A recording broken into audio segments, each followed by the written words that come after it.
concerning the appropriate reaction on Yom Tov. Let's say what happened on Shabbos.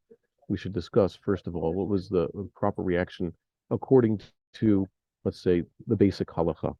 I'll put those sources on the screen so we can see them. Hold on one second. I don't know why I don't have that option. Here we go. Okay. If you can't see it, please tell me. This is basically what is supposed to be done in times of emergency. The first source is a Mishnah and Ta'anif. The Mishnah says, Al elu mathri'im b'Shabbat. The Mishnah had previously described instances where fast days have to be enacted. That is, the sages declare that because of a state of emergency, Jewish people have to gather for fasting and for prayer in order to annul the decree. Now, everything until that point was talking about weekdays. Most importantly, often those weekdays chosen are Mondays and Thursdays, as you're aware.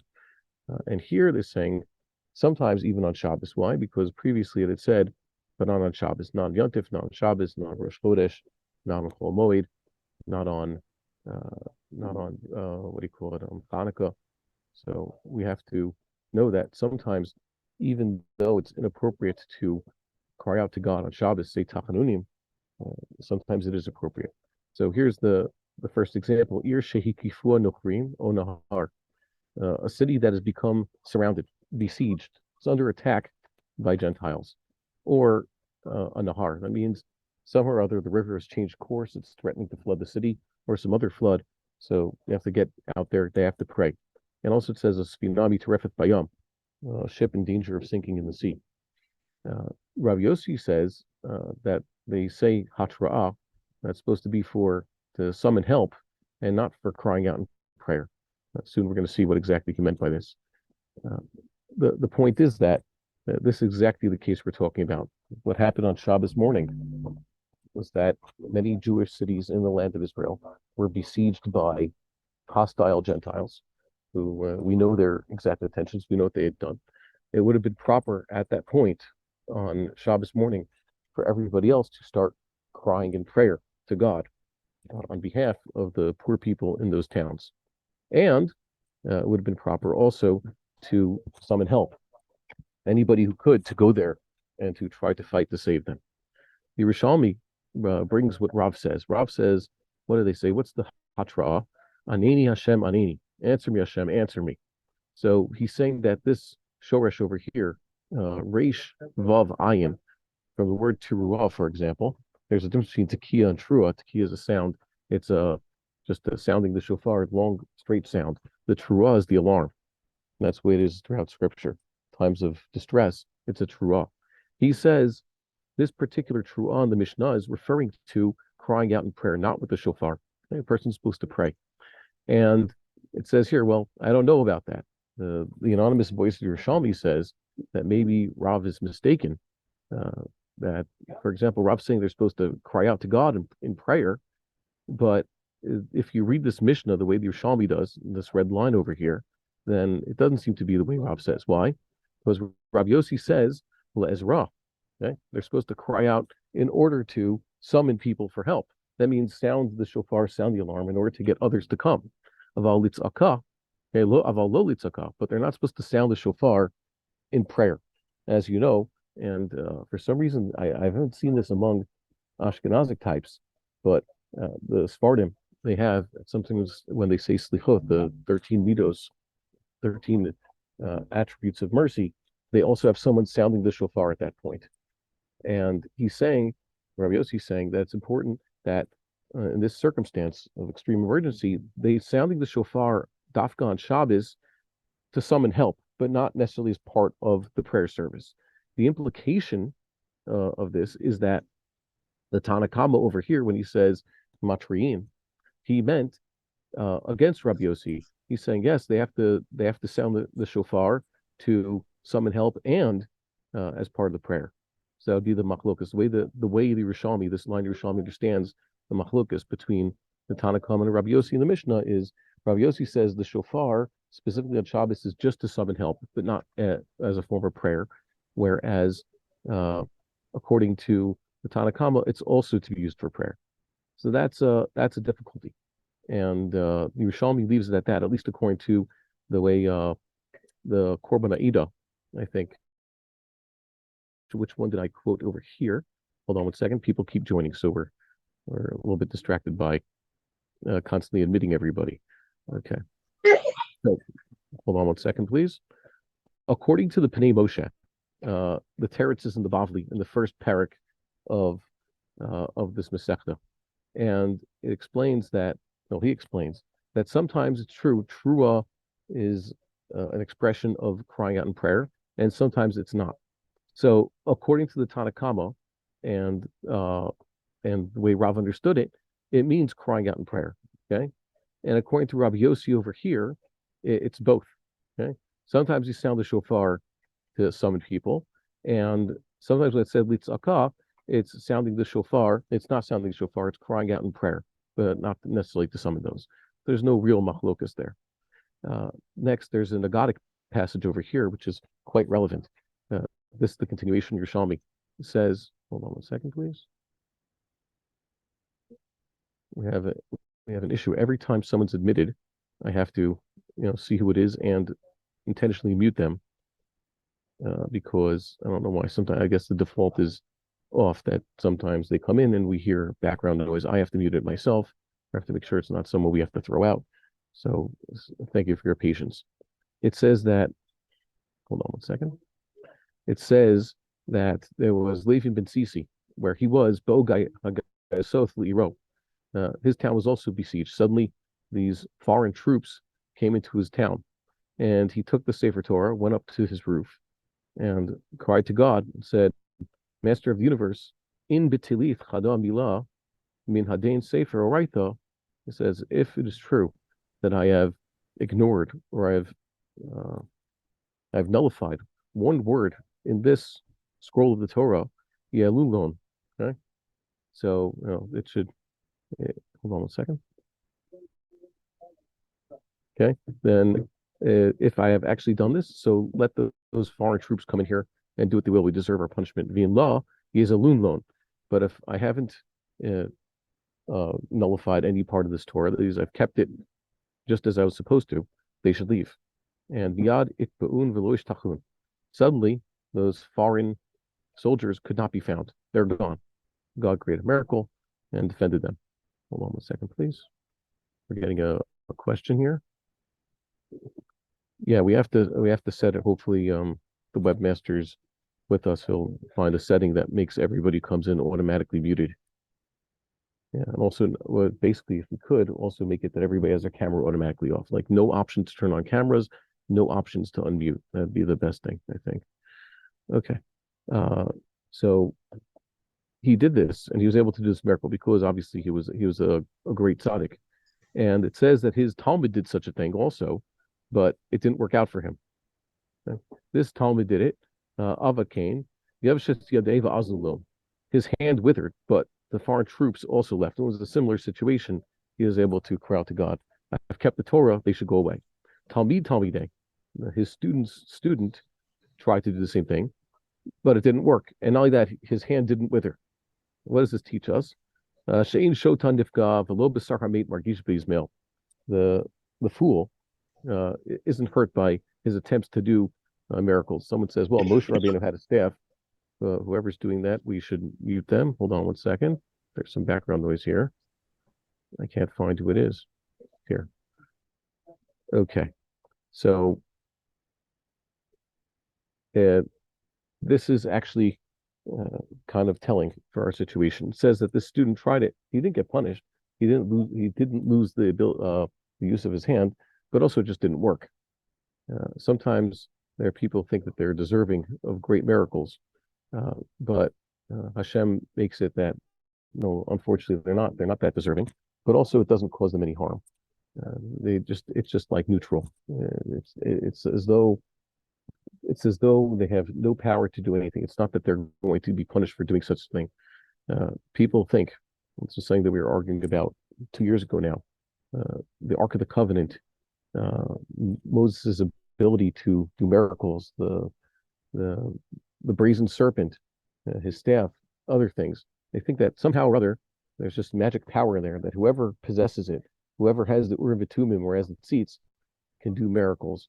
Whoever knows how to say God's ineffable name can strike people down in a miraculous fashion. No, there's no such thing. Nothing like that. If anybody got their hands on the Ark of the Covenant, nothing would happen to them. Perhaps God would punish them like the Philistines, but it's not like it was this magic device that went in front of the armies of Bnei Israel and destroyed their enemies. It was God who did that. They just happened to possess the Ark of the Covenant, but it was only God who did such a thing. That's what we have to remember. It's not the weapons also that defend us. You have to combine the two. When you go to war, you have to take fear. You have to take fear of God, that is trust in God, belief in God, emunah and bitachon, and you have to pick up the sword. You can't say, we'll just pick up our weapons and our defense mechanisms, whether psychological or physical, and fight our battles without God. And you can't say, well, we'll just rely on God and we won't have to pick up any weapons. That's not true. That's not the way it used to work. And that's not the way we're commanded to do so. God commands us to keep the Torah, to walk with him, to make sure there's a kosher army, and then to fight the enemies and trust in him only. And until we learn that lesson to combine these two factors, we're looking for a noted lack of success in this endeavor. Also, I'd like to point out that if the current incarnation of the Jewish army, the Israeli Defense Forces as they are right now, wants to earn a merit that would be good for them, they should immediately send home all their chayalot. There's no reason why women should be going off to battle. You're doing what I think you're doing. I'm not Me. doing anything. Somebody else is doing a shoe. I'm just looking. Excuse us. You're recording it.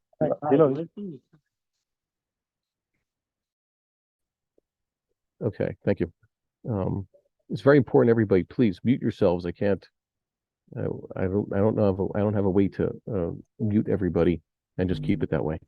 So the point is that women should not be among an army. Yes, everybody has an obligation to help out in whatever way is necessary, providing food, resources in any way whatsoever. This is a Milchemet Mitzvah, says afilu chatan yotzei michupato.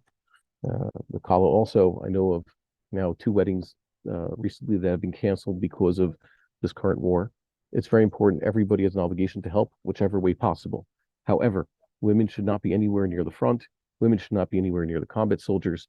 That is entirely against our Torah, despite the fact that in recent years, for some reason, rabbinic personalities have permitted such a thing. The Torah and the sages never permitted such a thing. So there should not be such a thing. Let's see what the Rambam says on this Mishnah. Rambam says here that you're not supposed to sound the shofar on Shabbos. That's basically the way he reads the Mishnah. Unless you need to somehow get others to come to the rescue of this Medina. Medina, in this case, means a walled city. It's another word for a city. Okay? Sorry. Excuse me. Okay, this is Rabbi Yossi's opinion. Okay, you're supposed to sound the shofar, but there's not supposed to be prayers, and it's talking about on Shabbos, by the way. The halacha might be the way the Mishnah was talking, that perhaps it's even proper to enact a fasting on Shabbos and Yom Tov also, and it doesn't matter if the two are combined. He says, "Ein halacha Rabbi Yossi limnoa mehem hatzdaka b'Shabbat." The halacha does not follow Rabbi Yossi, the Hainu, in order to allow for what? No crying out on Shabbos. What's the halacha? Ela shetzoakimu bitanin alehen b'Shabbat below tikiyah. What you're supposed to do on Shabbos in such a situation is cry out in prayer and fast on their behalf, even on Shabbos, but without sounding the shofar. And he also says Rabbi Shimon Timni's opinion is rejected l'halacha. This is what you'll find in a few places in the Mishnah Torah. This is in Hilchos Shabbos, right at the beginning. This is in the second parak. He says, also the case, Gentiles come against the city, Iske Mamon, whatever that is, they're demanding money from the Jewish people. So there's no Chil Shabbos then. And also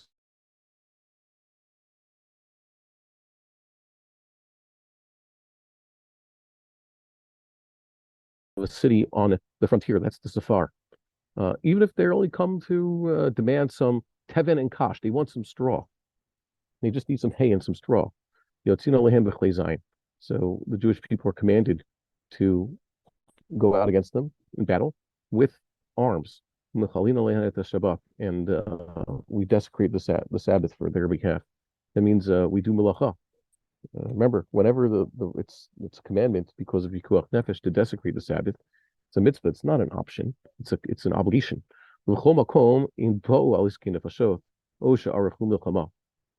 any place, if they come, to kill people, they're coming for war, or they just set siege to the city. So we go out against them once again armed.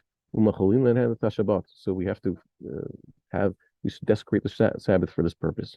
The commandment is for any Jew who can to go. Let's say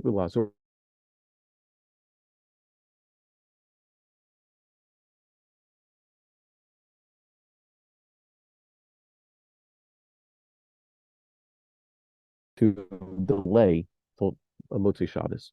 When they do save them, thank God. So it's permissible for them. They're now traveling on Shabbos, probably getting their cars or on their horses, whatever it was. They go back, and then once they get home, then it's Shabbos again. And this is to make sure that this won't happen again. This is the psak in America, for example, with Hatzalah members. They get in their cars. Cars is a Chil Shabbos, at least before cars were electrical, usual internal combustion engines. And that was the psak. The Hatzalah people go out, they save the life, and then they go home as regular. Only once they get home, then the Chil Shabbos becomes forbidden again. Remember, Chil Shabbos done when you're supposed to is not considered a Chil Shabbos. It's just a strange word. Chil Shabbos means performing Malach on Shabbos. The Rambam says also over here, he continues in this halacha, he talks about a ship that's in danger, and he concludes with this line, for these cases, the ship that's in trouble, the city that is besieged, we're supposed to pray on the Sabbath for them, cry out, and also we try to sound the shofar in order to get other people to come and help them. If it's a plague of some sort, let's say, I don't know, the Chinese would unleash some sort of dangerous virus as an experiment just to try to harm the rest of the world. So it's important to pray. You see a lot of people are getting sick from this thing, but you're not supposed to have prayer gatherings on the Sabbath. He reiterates some of these points in the 30th parak of Hilchos Shabbat. He says here that basically you're not supposed to have Tachanunim and cry out in prayer on Shabbos. For those who were adopting with us on Rosh Hashanah and on the Sabbath, you see that the Vilna Gaon was a big stickler for this, just like the Rambam. You're not supposed to say Avinu Malkeinu on Rosh Hashanah, period, or any of the other prayers. If it says near Machzor, this prayer for Rosh Hashanah is not said on the Sabbath. You know why? Because Tachanunim, you're not supposed to say it on Rosh Hashanah also. But he gives an exception. Once again, the city that's in danger, it's besieged by Gentiles. So you're supposed to sound the shofar, get them to get them help, and also we cry out in prayer. And he omits the thing over here that we have to fast for them, but he does mention that elsewhere in the both Tanith, that sometimes in certain situations we even fast on the Sabbath.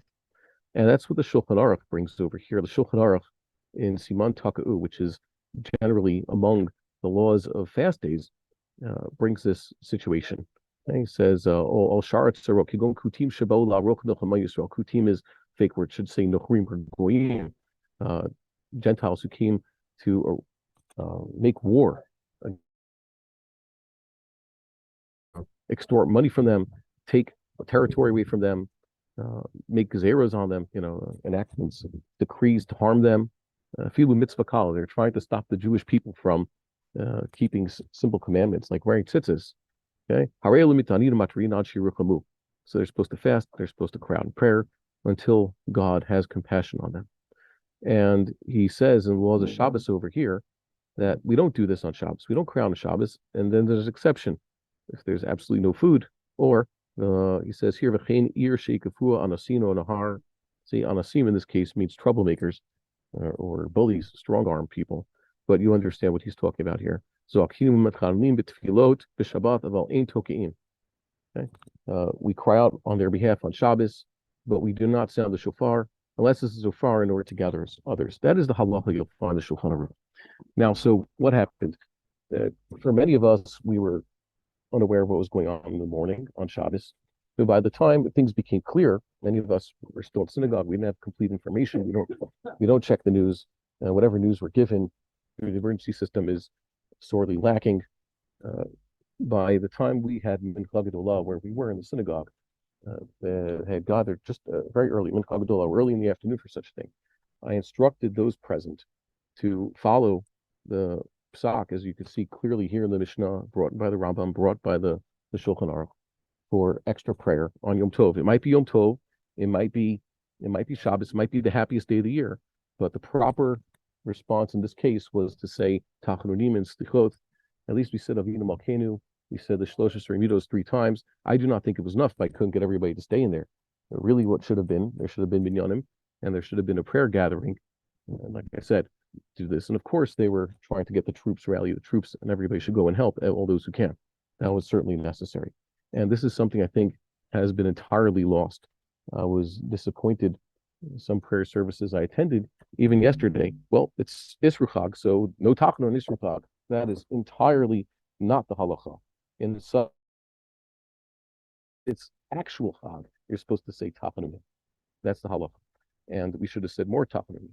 And then they add, they say some extra Tehillim after the service is over. That's also incorrect. If you need to say the Tehillim and other forms of Tachanunim, then there's a proper time in the service to do so. That's supposed to be after the Amidah, after the Tfilat HaTzibur. That is when they're supposed to do it. So if there is a need on any day, whether, and let's say, oh, there's a bris milah in shul. Okay, so we're not going to see Tachanunim.